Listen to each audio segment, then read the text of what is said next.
Hello and welcome to my video on my 2012 gaming computer.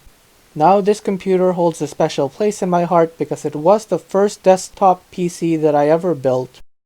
The year was 2012 and I was a broke high schooler. I price matched nearly every single component on this device to stretch each dollar as far as I could. I also was a sucker for mail-in rebates at the time. If I could go back and tell myself not to, I probably would. Some of those mail-in rebates didn't come back because of technicalities. If you're ever looking at purchasing a PC component, please read the fine print on those dastardly mail-in rebates. For those of you who are in the Vancouver, Canada area, you will know that at the time, NCIX and Memory Express were competing for business. Nowadays, the only big computer shops you see around are Memory Express and Canada Computers. And I find myself going to Memory Express more often, partly because I do remember shopping there quite a while ago, whereas people on the East Coast might remember shopping at Canada Computers. A funny story about this PC was how it came to have an SSD. It was 2012, and none of the desktop PCs in my household sported Windows installations on solid-state drives. However, I visited a friend who had a very tech-savvy dad who liked to build and maintain computers himself.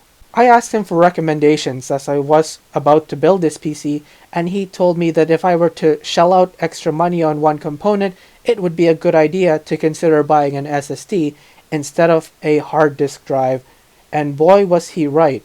When I fired this PC up, I was blown away by how fast the operating system loaded on an SSD, and most of the computers I've built since have included operating system installations on SSDs, except where the budget is extremely prohibitive. I called this PC the Hunnybadger because at the time the Hunnybadger was the biggest meme around, and I prefer the phonetic spelling of honey that comes from the many adventures of Winnie the Pooh. Now this computer is housed in a Zalman Z11 Plus case. I really like the aesthetic of this case, and I still enjoy just looking at this PC now. However, two downsides would be that the case tends to accumulate quite a bit of dust, and it can be hard to reach certain nooks and crannies, and the case is not as easy to work with compared to other similar cases. When I was building this PC, I felt like I had the bare minimum IQ necessary to work with this thing. The processor is the Intel i5-3570K.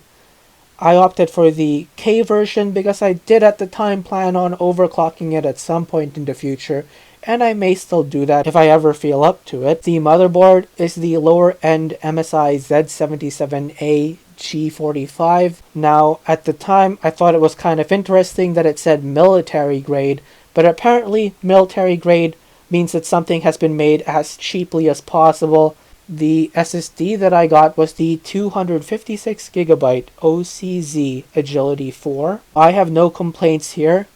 It's been almost 10 years and this thing is still going. If I were to replace a component, it might be that SSD just because of its age. I also added a 2TB Seagate Barracuda drive to this PC. And later on, I added a second 2TB drive just for extra storage space. I can't really complain about these drives either. They have been working fine for as long as I've had them. This build also included 16GB of Patriot Viper DDR3 RAM and the Gigabyte GTX 660, a solid mid-range GPU for the time, and it has aged fairly well, able to perform in certain titles even today. To power the entire thing, I have an OCZ 850W 80 plus gold power supply, which I purchased at quite a good deal for the time, and the high wattage gave me ample room for future upgrades. On to benchmarking. A few words about my methodology. I didn't use very sophisticated methods here. I simply took the FPS, 1% and 0.1% lows from the gameplay that I thought best represented what you'd experience while playing these titles on a PC like this. Another thing to note is that I used OBS to do these recordings, so some of the CPU's resources are being consumed by OBS. I also realized that these temperatures are atypical. 100 degrees Celsius on a CPU is not a nice temperature to have, although a lot of experts will say that it won't damage the PC outright. It's certainly not a temperature that you'd like to see when benchmarking, and I did fix this later on by reapplying the thermal paste. Being a broke high schooler, I thought to save $5 in thermal paste. I used the stock Intel thermal solution, essentially the thermal paste that came with the stock cooler, and over several years the thermal paste lost its effectiveness. After reapplying the thermal paste, I saw much better temperatures in the 60 to 70 degree range.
Now if I were to upgrade this PC, the first thing I would consider is the purchase of a cooler for the CPU, and I would attempt to overclock it.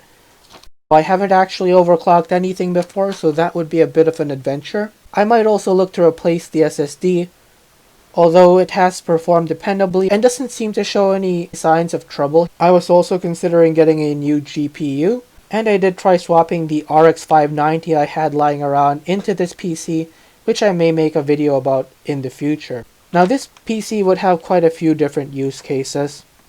For a while, I left it sitting in my closet, and I would have considered it my secondary PC, but it didn't see a lot of use that way. There's no point in having two PCs in one room. Humans aren't very good at multitasking in general. So I decided to try making it a living room PC, and it looks a lot nicer sitting outside of a closet. I can admire the lighting on the case and its interesting aesthetic. Even a few years from now, when the Hunnybadger is long past its prime, I'll probably still be keeping it around, if anything just to look at that case, and to perhaps experiment with overclocking on the CPU. I may also want to keep it kicking around in case I ever host a LAN party. With that, I will be concluding my video.